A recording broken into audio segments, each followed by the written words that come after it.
What if I told you the biggest reason potato farmers lose money isn't the weather, the market, or even bad luck, but a few silent mistakes they repeat every single season without even realizing it?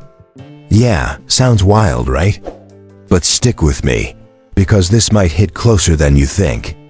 Picture this.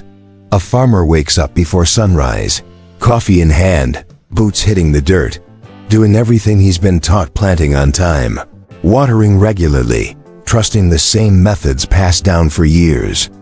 And still, at the end of the season, the numbers just don't add up. The yield looks okay, sure, but the profit? Gone. Just gone. Now here's where it gets real uncomfortable, because the problem isn't effort, it's hidden habits. First mistake, and man, this one stings: planting the wrong seed variety for the market. Not the soil, not the climate. The market. You could be growing perfect potatoes, smooth, healthy, textbook quality, but if buyers want processing grade and you're producing table potatoes, you're basically growing the wrong currency. It's like printing money no one wants. And nobody talks about this enough. Farmers think yield equals profit. Nah, demand equals profit. Then comes spacing. Oh boy, this one looks small but it hits hard. Plant them too close, you get smaller tubers fighting underground like siblings over the last slice of pizza. Too far apart? Congrats, you just wasted land you paid for. There's this sweet spot, but most people either guess it or copy their neighbor, and guess what? Their neighbor might be losing money too.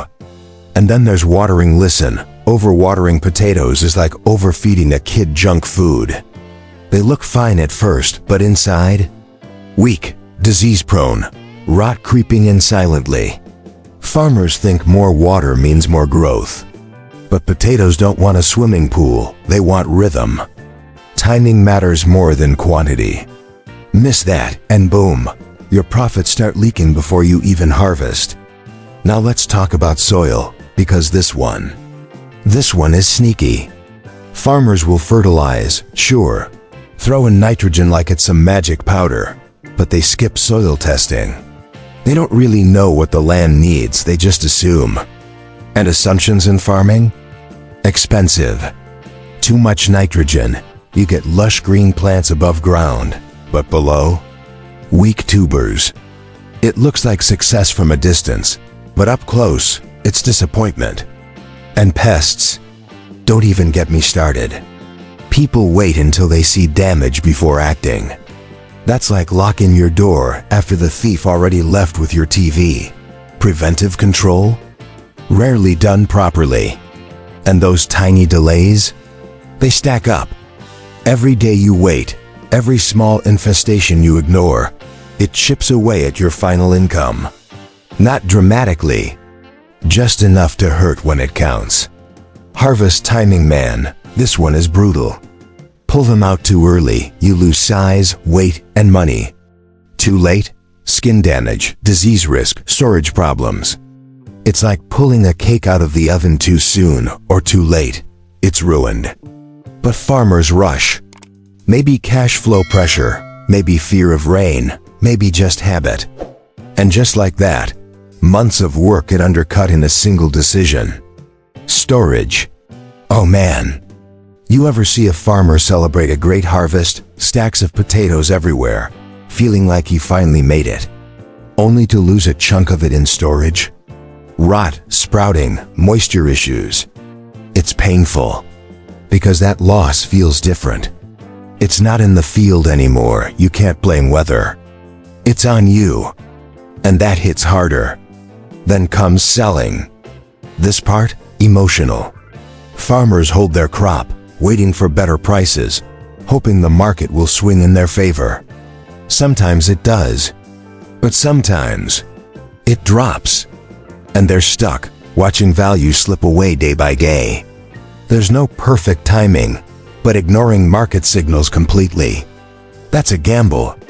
And farming is already risky enough. You don't need to add casino moves on top of it. And here's the thing nobody wants to admit: most of these mistakes don't feel like mistakes while you're doing them. They feel normal, routine, safe. That's why they're dangerous. Because you don't question them. You just repeat them. Season after season. And slowly, quietly, they drain your profit. Not all at once. Just enough that you keep working harder, thinking the solution is more effort, more hours, more grind. But it's not. It's smarter decisions. Tiny adjustments. Awareness. That's where the real shift happens.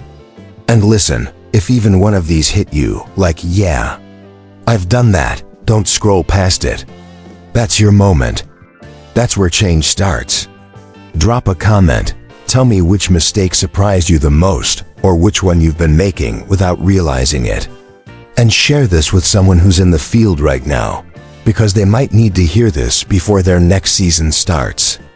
Because what if fixing just one of these mistakes could flip everything for you? What if the profit you've been chasing isn't far away at all? It's just hiding behind habits you never questioned.